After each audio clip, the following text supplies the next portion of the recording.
Born on October 28, 1955 in Seattle, Bill Gates is one of the world's most iconic and influential technology innovators. Unlike many of the computer world's other innovators, Gates was relatively privileged as a young child. He attended Lakeside School in his native Seattle, which was a fairly high-end school where children were exposed to, at the time, revolutionary computers.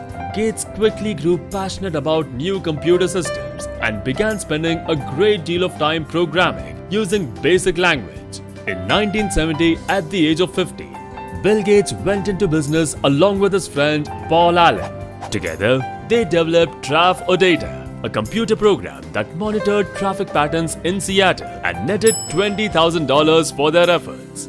Gates and Allen were determined to start their own company, but Gates' parents wanted him to finish school and go on to college, where they hoped he would work to become a lawyer.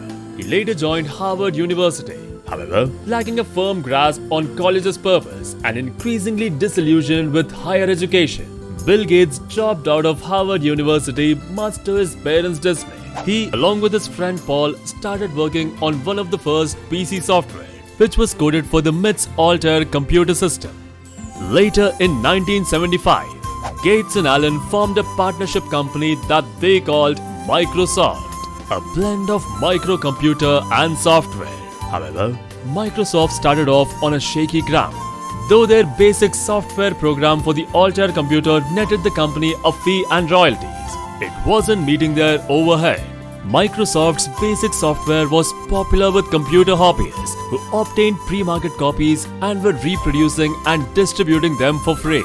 According to Gates, only 10% of the people using BASIC in their Altair computer had actually paid for it. In February 1976, Gates wrote an open letter to computer hobbyists saying that continued distribution and use of software without paying for it would prevent good software from being written.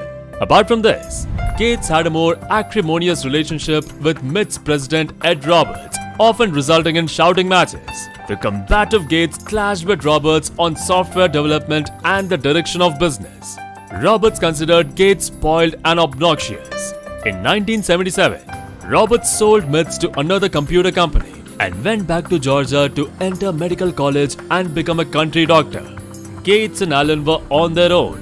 The pair had to sue the new owner of MITs in order to retain the software rights that they had developed for Altair.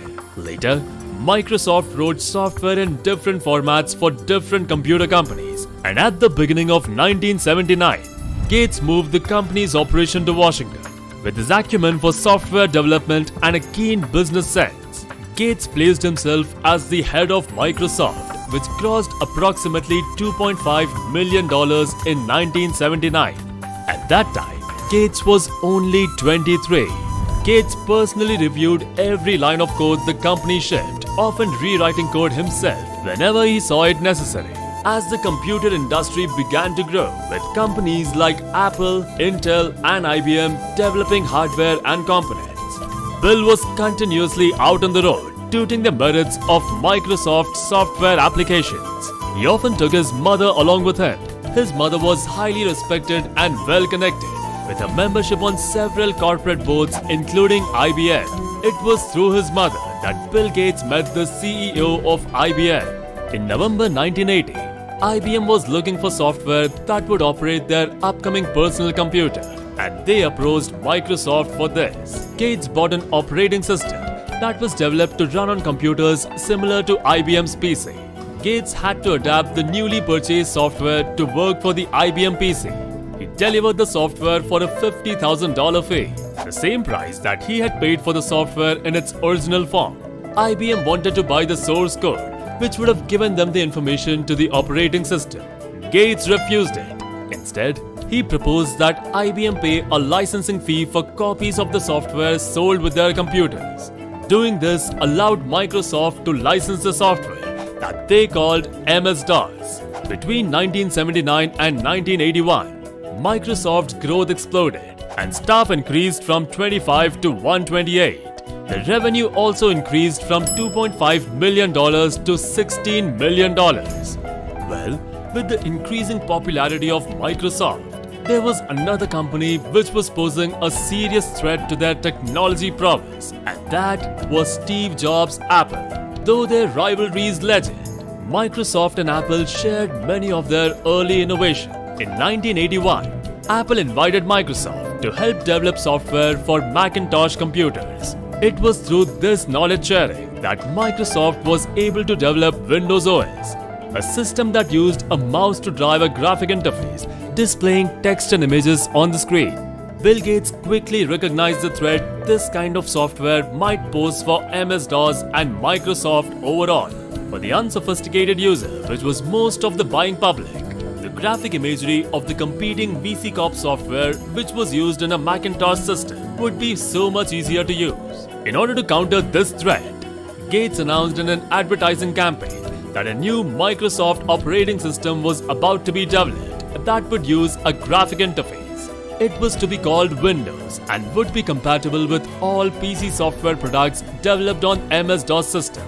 Well, the announcement was a bluff and Microsoft had no such program under development. But as a marketing tactic, it was a sheer genius as nearly 30% of the computer market was using the MS-DOS system and would wait for Windows software rather than change to a new system.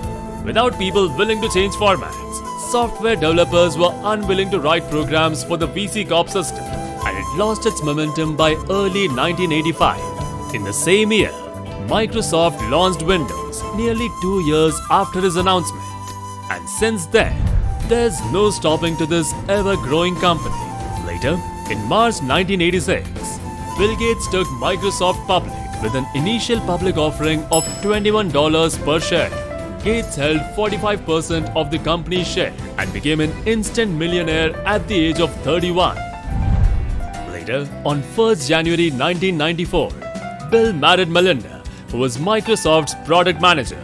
With Melinda's influence, Gates took an interest in filling his mother's role as a civic leader. Later in 1999, with the stock prices at an all-time high and the stock splitting eightfold since its IPO, Gates' wealth briefly topped $101 billion. In the year 2000, the couple combined several family foundations to form Bill and Melinda Gates Foundation.